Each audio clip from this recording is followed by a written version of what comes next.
Hello, friends. We are looking at the country of India today. That's on the eastern side of the world. Recently, I've been doing the country of Sri Lanka, which is the teardrop of India. And now we're looking at India itself. It's a very large democratic country.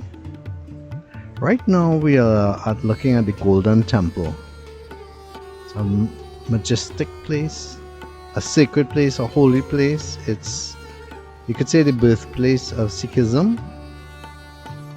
You would know Sikhs from the turban that they wear that keeps their uncut hair, and their legendary dagger, which is called a kirpan.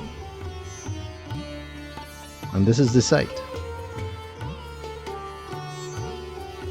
So we're looking at the Gandak River now. This river flows all the way from Nepal, and I believe it goes into the Ganges River as well.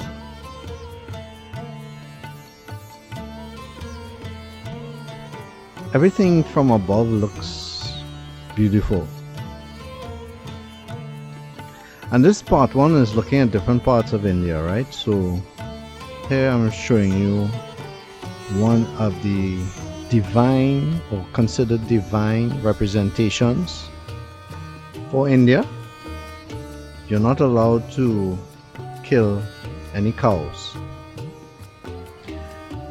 This time lapse is of a place where there is a masjid.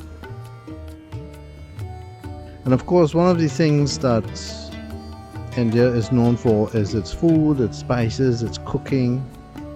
I myself love curry, and the way they prepare food is just fantastic. It really has a lot of health benefits too, minus the oil. Now, a lot of people think about India for Hinduism alone, or Sikhism, but there's also a very large Buddhist population. And we're looking at the Bodh Gaya Temple, where Gautama Buddha was supposed to have received enlightenment. Now this place is called the Goa. It's famous for a bridge that is there. It's a very small, well, I shouldn't say very small. I mean, there's almost 2 million people in this area, but as compared to the rest of India, it's considered a small population. And within it is this bridge, the Atal Setu Bridge, which goes over the Mandovi River. Now the interesting fact about this place is that it was once a Portuguese colony until the 1960s. So there are a lot of Portuguese here. Not sure why they left. If you know, you can always comment in the comments area. But it's also famous for its beaches. It has a very large coastline. India is quite big compared to a lot of countries in the world.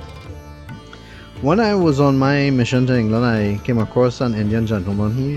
He was a chef actually, and he introduced me to what was, I would call, fine dining Indian cuisine.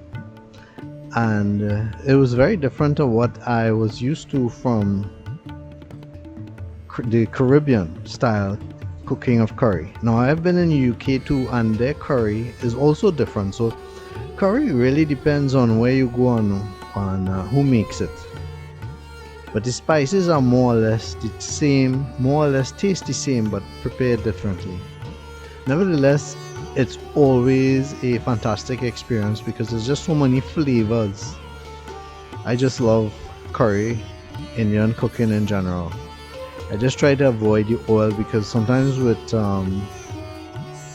in Indian cooking they use a lot of oil, and I do prepare curry myself actually and use absolutely no oil, and it comes out just the same. I bet you'd like to know what that recipe is like. This is still part of the Goa, and you can see it almost looks like a tropical scene, but you know, India has various climates from cold to hot and tropical. This is just great.